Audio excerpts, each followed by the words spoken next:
Hi, this is Kim. Welcome to the Michigan Conservative Roundtable. I've got TJ on my right, Mac on my left.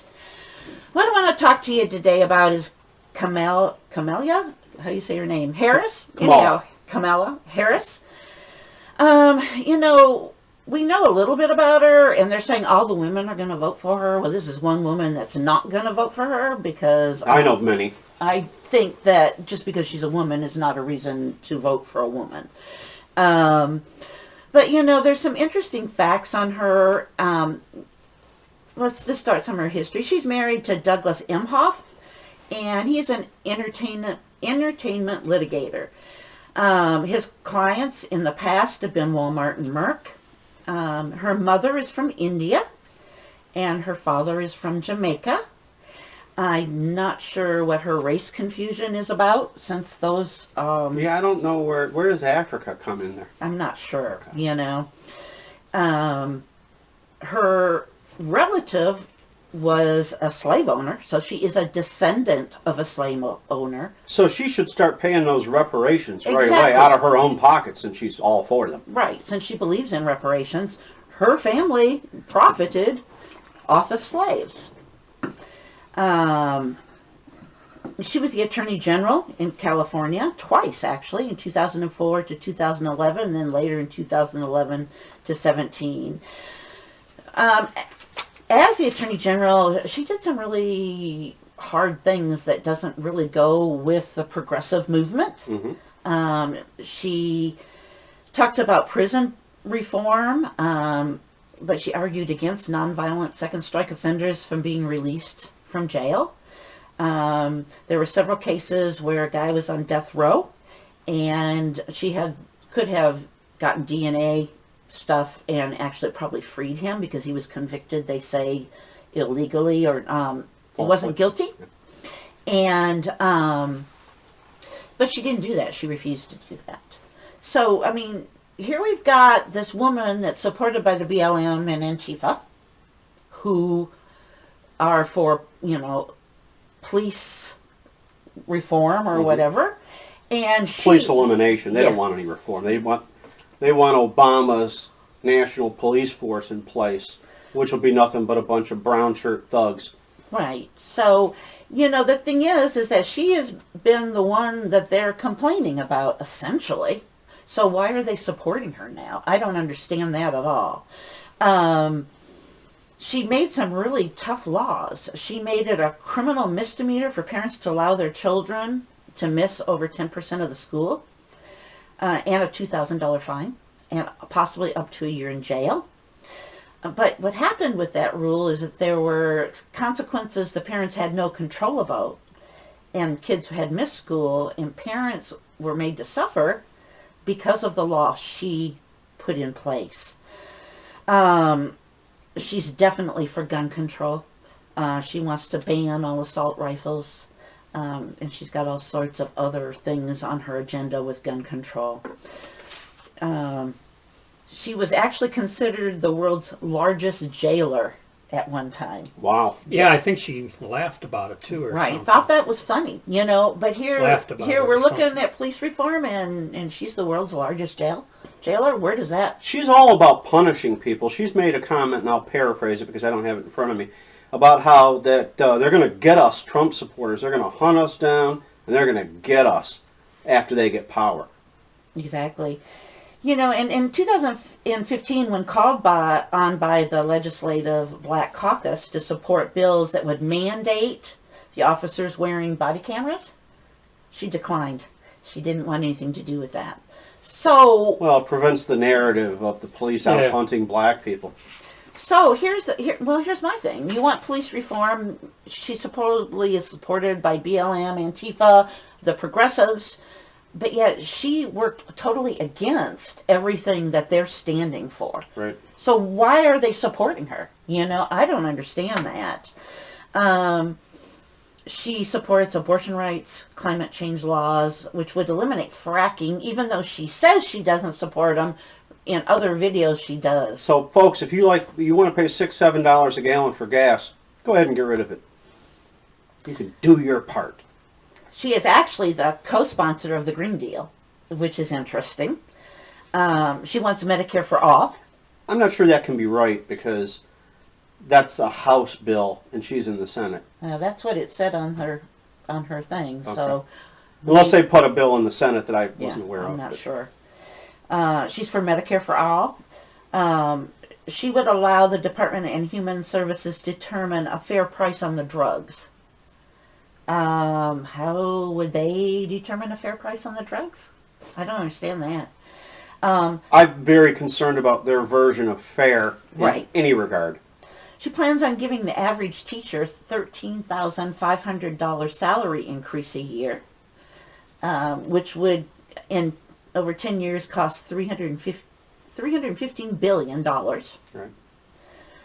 She proposes tax credits to help people pay their rent.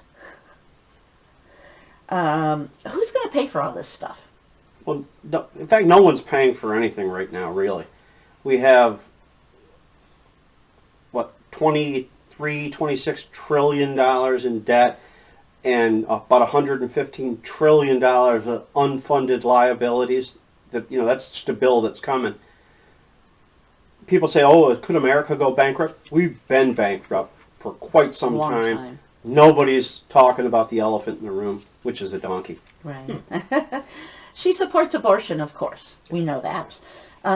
But she states that to restrict abortion, the state should have to clear it with the Department of Justice first for any of their laws. So she doesn't believe in states being able to regulate themselves. Well, that's what Roe v. Wade did. It said it took the decision away from the state and put it within the imaginary clause that they found in the 14th Amendment, which doesn't exist. She supports the death penalty. Doesn't support the death penalty, but while she was in her position as Attorney General, she argued for the death penalty. So that is, to me, is a conflict. She wants HIV. She wants to require the people to pay for pre-exposure prophylaxis without copays. Income inequality. She wants to invest $100 billion in black ownership, home ownership. I'm sorry. That's how we got into the 2008 housing market crash, by the way. Just that program, everybody should own a house. Everybody who can pay for a house should own a house. Right. She wants to create federal red flag laws on domestic terrorists, and that would be us. That's correct. The shirt, America love it or leave it. That's a terrorist, white supremacist terrorist thought. Lock me up. She wants 6 months paid family leave for child care, subsidies for child care, free preschool, just all sorts of freebies for people. It's vote buying. And she wants, of course, student loans to be forgiven. She wants those making less than $100,000 a year to get free community college. She wants debt-free and interest-free loans for universities. So she has a lot of stuff that she's expecting us to pay for. So it sounds like a complete socialist agenda. Exactly. Yeah. Exactly. So I'm real concerned as her being vice president because, of course, if something happens with Biden... When something happens with Biden. Who's going to be running our country? A strict socialist. Okay. So that's all I have. Slightly off the topic, but involving Kamala Harris. I've always thought, and this is just a theory, I can't point to anything to prove this, but I've always had my theory of, because you keep wondering, why did they pick her? Why did they pick her?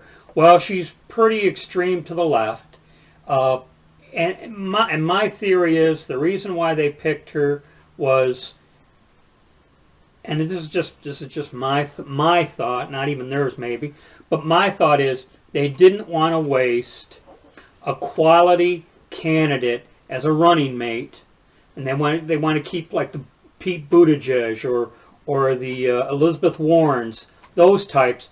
I think they wanted to keep him in reserve for 2024. If Biden wins, great. But if Biden doesn't win, because historically speaking, statistics favor Trump. Just if you think historically, but if Trump wins, they haven't wasted a quality candidate here in 2020, and that's why I think she was chosen. And it's just a theory. I can't prove it. It's just my gut. So I think they chose her because she's a woman and because of her color that she says she is. yeah, well, those are added pluses too. Because they think all women are dumb, and they think women will just vote for a woman because she's a woman. That's what happened here, I believe, in Michigan. And I've got news. A lot of us see through her. As a woman. Oh, I see it every day, women commenting about what a tyrant she is and blah, blah, blah. Oh, she's arrogant. You watched her on the stage with Pence, and she was absolutely arrogant. Well, she does the rules for radicals nonsense. Right. Biden's a master of it. While you're talking, I just go, oh. Like whatever you're saying is so ridiculous. Right. That's what she did throughout that video, making faces and acting essentially like a child. Well, she doesn't have a brain, I'll tell you, because she thinks women can be, and she tells one lie this time and tells another lie this time. Oh, I'm against fracking. We'll stop all fracking in this hand. In this hand, she says, oh, we never said we're against fracking. Well, the news media runs cover for you. It's a lot easier to do. So anyhow, that's all I have, and I just wanted to give you a little history that maybe you can share with some people. Oh, and remember, there are video of her saying, in a Harris administration with Joe Biden as president. You know what? Yeah. I'm going to throw that in too. So I want to tell you, be safe, watch your six, and don't tread on me. Bye-bye.